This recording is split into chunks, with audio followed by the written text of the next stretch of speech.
we keep it in the Eastern Conference here. Carolina and New York. Anderson versus Shesterkin tonight, a 5.5 total. And how about this at the FanDuel Sportsbook? A de facto pick 'em between these two, with a slight favorite still here for the Hurricanes at a minus 120 price. Do we see a 2-0 series lead for New York, or can Carolina even up the series before going back to Carolina? Well, I have the Canes winning the Stanley Cup, so I'm really hoping that they even out the series in this one. They've historically not been the best road playoff team for the past couple of years, so I'm not even too stressed if you're looking at a futures type of situation with either Carolina in this series or them taking home the whole thing. But for me, I think the first game we saw between these two teams was very, very close. The New York Rangers barely won. The Hurricanes only had 25 shots on goal in that game, and this is a team that usually gets up there in the shot total. They're definitely 30 plus, so they didn't really look like themselves in that matchup. There were some penalties that went a certain way that I know that Carolina wishes that they could get back, because we really saw the New York Rangers capitalize on that. So once I feel like they clear everything up, perhaps we're in a different ball game in this series, but I think they even it out today for sure. Minus 120, the Canes a road ice favorite inside the Garden, as they were for game number 1.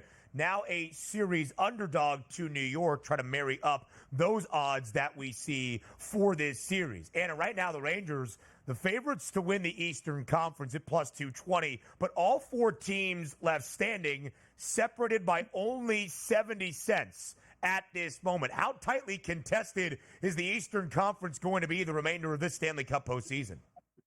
Oh, it's like absolutely a gauntlet right now in the Eastern Conference. Like when we're taking a look at the West, I feel like whatever team comes out of the Western Conference is looking really, really good to make a deep run and take home the Stanley Cup, just because you're going to have to go through a gauntlet to get out of the East. Any of those teams left could easily take home the whole thing, and we're seeing these matchups. We're going to see them become a little bit better. I feel like the first couple of games, we haven't really seen that excitement. I could see both of these series going to 6 or 7 games in the East, where I don't know if I necessarily feel that way in the West. I feel like some teams like Edmonton are looking really strong right now, even a Colorado-Dallas type of situation. Either of those teams could kind of run away with it. The East is close. It's anyone's ball game out East.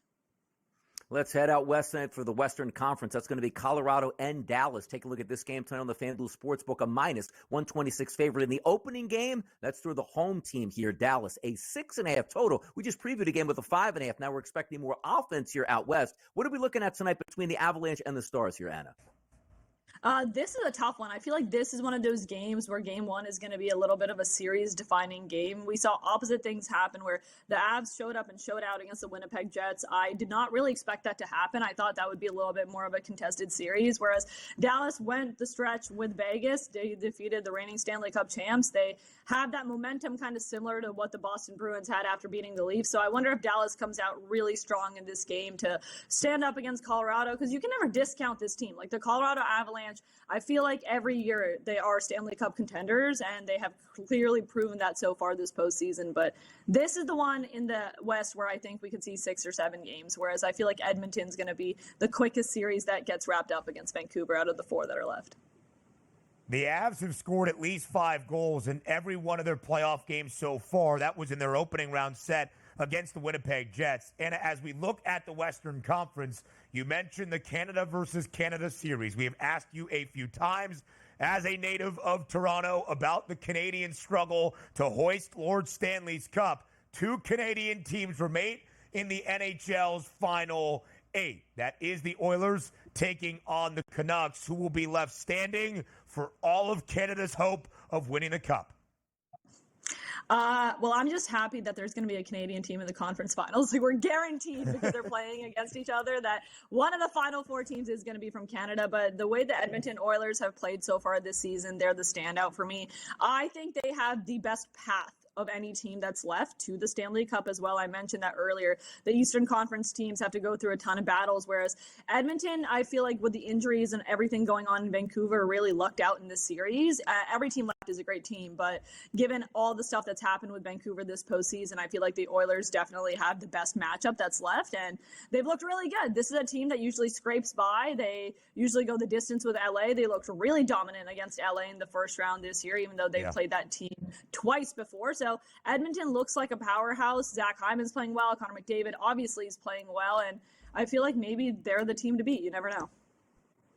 Take a look at the Conn Smythe Trophy here for a quick glance. Connor McDavid's at a 6-1 price, the clear favorite, followed by Nathan McKinnon. How about that? Jeremy Swayman at a 14-1 price. Are we still looking at Connor McDavid winning the Conn Smythe as long as we take a look at the Oilers advancing here?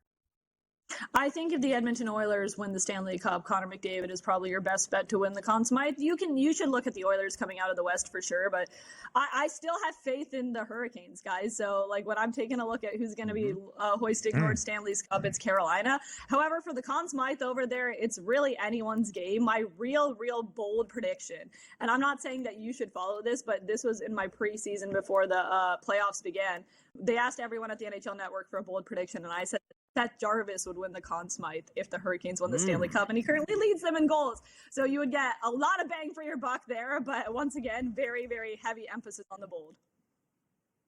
3-1 on Seth Jarvis at the moment. Not a bad number to pay attention to for that Conn Smythe Award. Anna Dua, thank you so much for your time on this Tuesday.